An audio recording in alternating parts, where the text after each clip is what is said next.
নমস্কাৰ এই মুহূৰ্তত দিবলৈ লৈছো আজিৰ সন্ধিয়াৰ বহুকেইটা গুৰুত্বপূৰ্ণ খবৰ আজি হৈছে 3 আগষ্ট আৰু এই ধৰণৰ খবৰসমূহ নিতৌ চাবৰ বাবে চেনেলটো সাবস্ক্ৰাইব কৰি ভিডিঅ'টোত এটাকৈ লাইক কৰি দিব তেন্তে আহক দৰ্শকসকল সন্ধিয়াৰ খবৰকেইটা আৰম্ভ কৰোঁ আজিৰ সন্ধিয়াৰ প্ৰথমটো খবৰ হৈছে এটা ডাঙৰ খবৰ দেশৰ কোটি কোটি BSNL গ্ৰাহকৰ বাবে আহিছে ডাঙৰ খবৰ শীঘ্ৰেই BSNLৰ গ্ৰাহকে লাভ কৰিব 5G সেৱা দেশৰ প্ৰতিটো প্ৰান্ততে উপলব্ধ হ'ব BSNL সেৱা BSNLত ৰতন টাটাই বিনিয়োগ কৰিছে 15,000 কোটি টকা দেশজুৰি হাজাৰ হাজাৰ টাৱাৰ নিৰ্মাণৰ কাম আৰম্ভ হৈছে BSNLৰ অসমত নিৰ্মাণ হ'ব 300টা নতুনকৈ টাৱাৰ ইতিমধ্যে 1500 টাৱাৰৰ নিৰ্মাণৰ কাম আৰম্ভ অসম নাগালেণ্ড সীমান্তত টেলিকম মন্ত্ৰী জ্যোতিৰাদিত্য সিদ্ধাই জনালে এই খবৰ সফলতাৰে 5G সেৱাৰে ফোন কৰিলে মন্ত্ৰী জ্যোতিৰাদিত্য সিদ্ধাই নেট সেৱাত লাভ কৰিব দ্ৰুত স্পীড ইতিমধ্যে দেশৰ প্ৰান্তে প্ৰান্তে টাৱাৰ বঢ়াইছে BSNL আৰু 3 মাহত বাঢ়িল BSNLৰ গ্ৰাহক বৰ্তমানে 20,75,000 গ্ৰাহক 15টাকৈ প্লেনত দিছে বাম্পাৰ অফাৰ জিঅ' আৰু এয়াৰটেল নিৰিখ বৃদ্ধিৰ পিছতেই এতিয়া জনতাই কাষ চাপিছে BSNLৰ পূৰ্বৰ দৰে বজাৰত বাঢ়িছে BSNLৰ শ্বেয়াৰ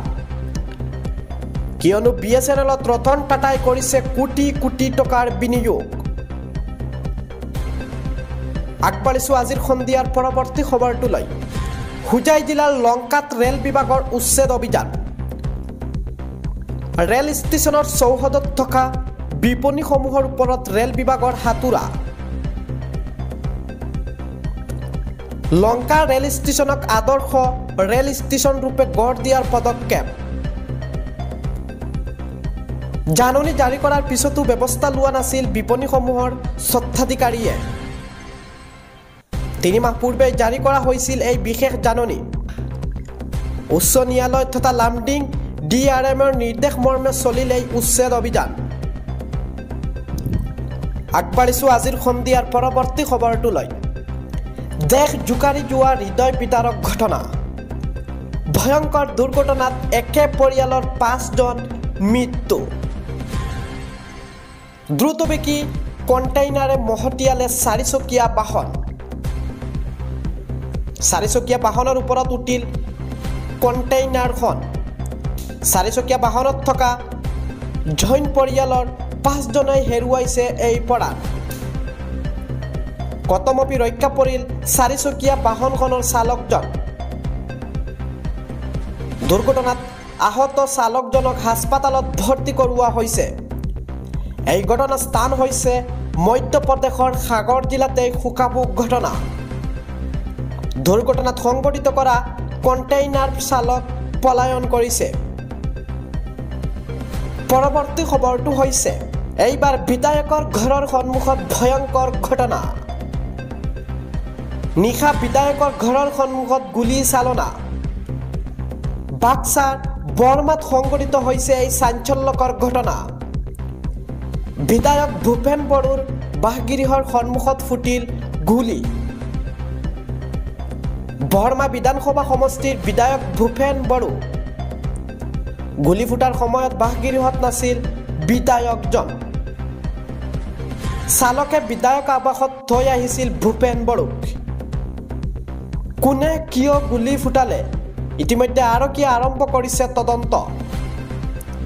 বিধায়কৰ ঘৰৰ সন্মুখতে এই ভয়ংকৰ ঘটনা সংঘটিত হৈছে আজিৰ সন্ধিয়াৰ পৰৱৰ্তী খবৰটো হৈছে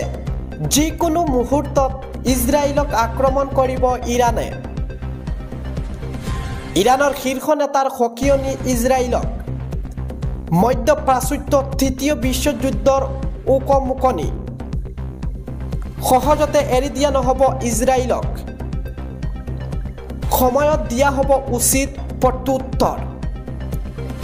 ধ্বংস কৰি দিয়া হ'ব ইজৰাইলক হামাছৰ নতুন মুৰব্বী খালিদ মেখালৰ এই হুংকাৰ কেইটামান দিন পূৰ্বে হামাছৰ শীৰ্ষ নেতা ইছমাইল হানিয়েক তেহৰানক হত্যা কৰা হৈছিল আৰু তাৰ পাছতে ইজৰাইলৰ বিৰুদ্ধে গৰজি উঠিছে বিশ্বৰ মুছলিম দেশসমূহ ইছমাইল হানিয়াই হত্যাৰ প্ৰতিশোধ লোৱাৰ হুংকাৰ দিছে পৰিস্থিতি জটিল হৈ পৰিছে লাহে লাহে এই মুহূৰ্তত জনাই আছো আজিৰ সন্ধিয়াৰ পৰৱৰ্তী খবৰটো নখুটি নিকটৱৰ্তী লামডিং সংৰক্ষিত বনাঞ্চলত নিশা আৰক্ষীৰ বৃহৎ অভিযান উদ্ধাৰ 5টাকৈ হস্ত নিৰ্মিত বন্দুক কেইবাটাও সজীৱ গুলি গোপন সূত্ৰত পমখেতি আৰক্ষীয়ে চলাইছিল এই অভিযান